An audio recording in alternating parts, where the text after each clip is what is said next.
All right, welcome back to CBS Sports HQ. Tommy Tran, Douzable, and we're joined by two-time Super Bowl champ Bryant McFadden. B-Mac, great to be with you. I'll have you go first here. Again, quarterback situation for Sean McVay.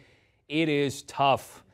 John Wolford, game time decision. If he cannot go, Baker Mayfield, who they got like 2 days ago, would be in line. What are your thoughts about the Rams quarterback situation heading into tonight?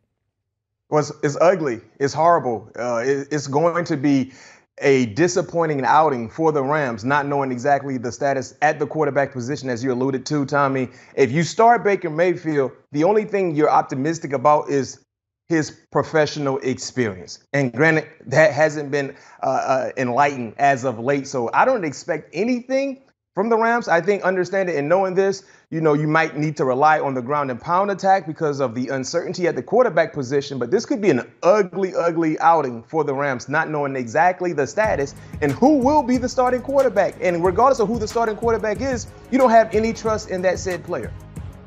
Yeah, B-Mac, this is a tough situation. You talk about John Wolford. They don't know they're going to give him a workout pregame to see if he can go. He has the neck injury. He actually played pretty efficient. Did have that one interception. Tyreek Woolen kind of fooled him in the zone coverage, sloughed off, and went up and got the pass. But if Baker Mayfield starts, if you're the Raiders defense, you're excited. This guy's been there for maybe 48 hours, right? How much of the game plan does he know? How basic will this game plan be? We already know this, B-Mac. Thursday night games, the install is shrunk down massively, right? Because you have to get ready for an opponent in 3 or 4 days. The coaches don't have as much time to put a full game plan together. So this game plan is going to be simplistic as possible if Baker Mayfield is the quarterback. You worry about him and his snap cadence, right? This Rams offensive line, who has been beat up and maligned, has heard like 4 different voices at quarterback, right? Matt Stafford, John Wolford, and then also Bryce Perkins. So if Baker Mayfield goes in, you worry about snap infractions. You worried about Baker Mayfield knowing any audibles. So it doesn't look good if you're this Rams offense if Baker Mayfield has to go into this game. So problems for Sean McVay on the offensive side of the ball. And then he goes on his defensive side and goes, Davante Adams has been eating a lot of tacos lately because he has been eaten on the field. B-Mac, you're a resident defensive back. What should the approach be to Davante Adams tonight, who has been on a heater, 4 of his last 5 games? Well, when you look at how they utilize Davante, it's hard to really devote 2 defenders to him.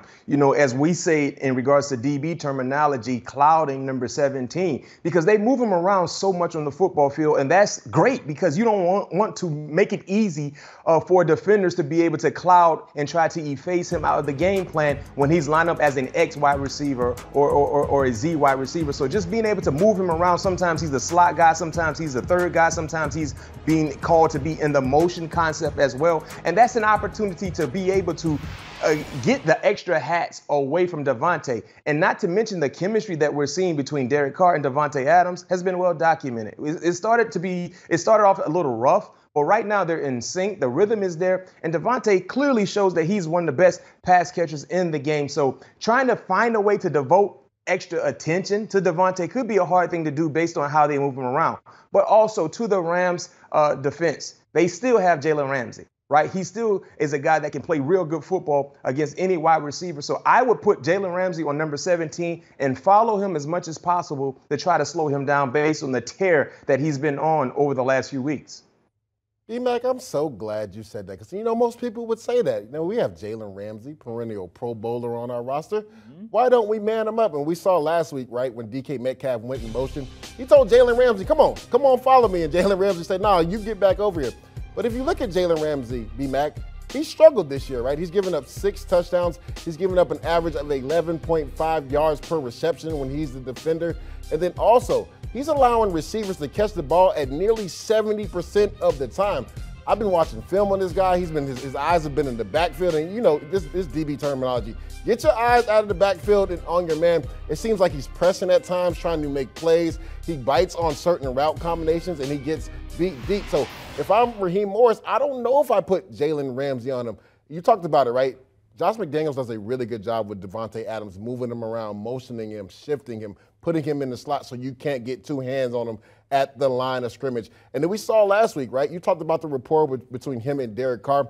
A double move, explosive touchdown. A flea flicker, explosive touchdowns. They found him on a big dig route right before the half to kick a field goal going into half last week versus the Chargers. He just knows the feel of Derek Carr, and Derek Carr knows just how to find him in the open field.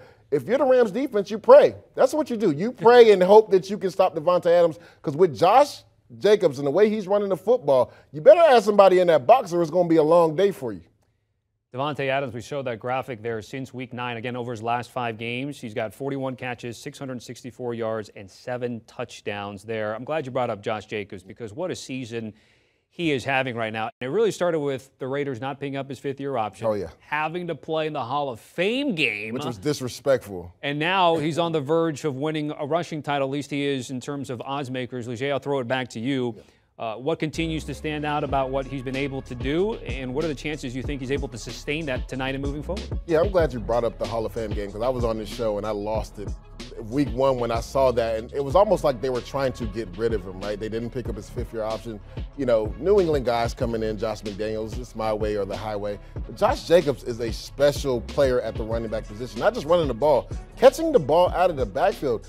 In the beginning of this season, Tommy, he was their #1 offensive weapon. It wasn't Davante Adams, it was Josh Jacobs. He kept them in games, and if you look at what he's done the last 3 games, he's averaging over 160 yards on the ground, which is ridiculous, and over 5.5 yards per carry. He's playing at an elite level right now, which is going to benefit him, right? Because he's a free agent after this season, but he allows Davante Adams to sometimes get those one-on-one situations. We saw that last week versus the Chargers because of what I talked about earlier.